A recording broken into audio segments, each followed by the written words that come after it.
Well, this slide continues to talk about sound. Here we want to talk about the loudness of sound and the decibel scale. So on a previous slide we talked about intensity being watts per meter squared. But sound, we use a different unit, as we'll see. Generally, increasing the sound intensity by a factor of 10 results in an increase in perceived loudness by a factor of approximately 2.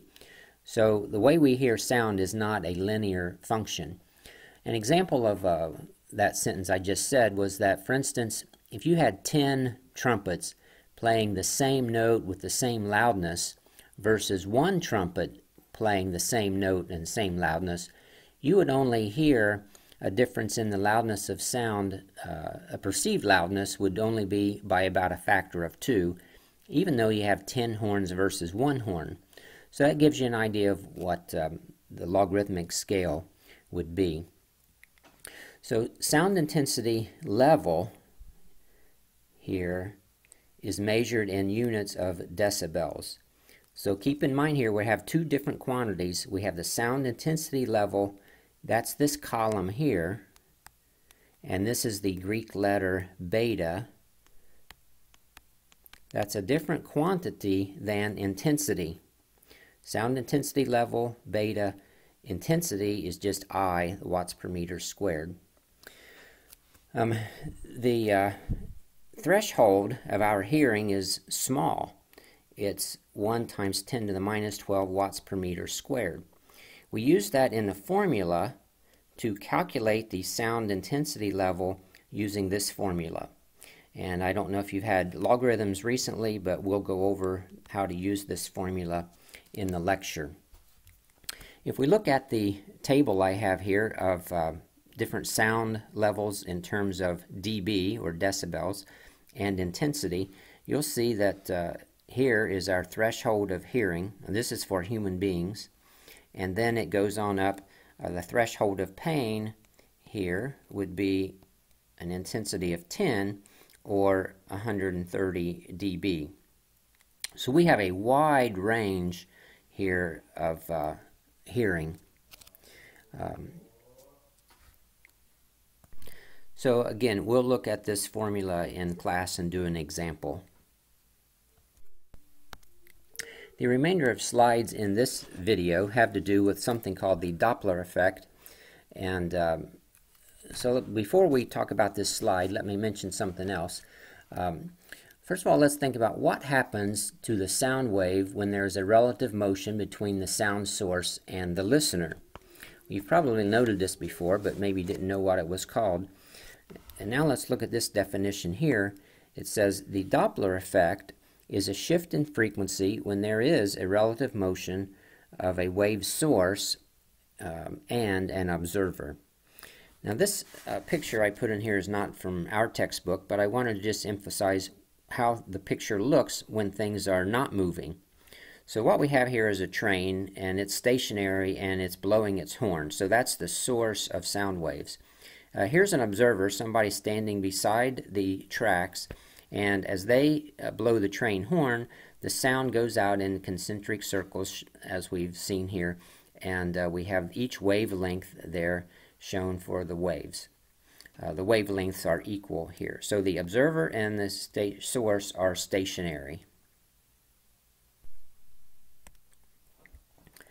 On this slide, this part of the slide is the same. What I've changed here is the diagram. Now instead of the train being stationary, the train is moving to the right, and the observer is, say the observer is still somewhere here beside the track, and they are stationary. So what we have is the Doppler effect with the source moving, that's the train blowing their horn, and the observer stationary, standing here beside the track. If you look at the circles now, what you see is on the front of the side of the train where the observer is, the circles are pushed together so that these wavelengths in front, the F here means front and the B means behind the source, these wavelengths are shorter here than they are behind the train. So that means there's a difference in the wavelength and the frequency that we hear. We hear a shorter wavelength, shorter wavelength in front of the train than somebody who might be behind the train. Note here that wave speed is the letter V, and this remains constant even though the train's moving, because this depends on the temperature of the air, and so that will remain constant. So we can see here that if the wavelength changes, the frequency is going to change, and what we hear would change. Well, these diagrams are from our textbook, and we want to split these so that you can see two different ones. Here again, it's just the source that is moving, and instead of showing a train or the source, they just show the dots are the positions of the source at different periods of time. So you can see it starts here and the sound source is moving to the right. So they have Pablo is behind the source, and then Nancy is in front of the source. And then in this diagram here, they show the circles for the wave fronts. So here again you can see that in front of the source the wavelength is compressed, so they label it lambda with a plus sign. So Nancy detects this F plus frequency.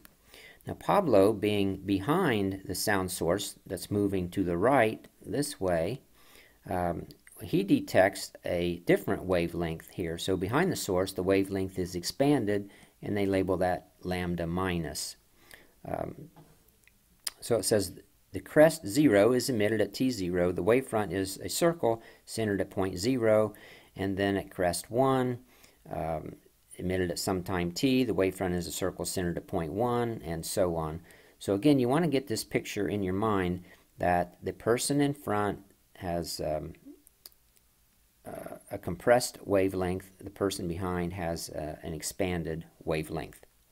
Then there are formulas that go along with this, and we'll look at those on the next slide.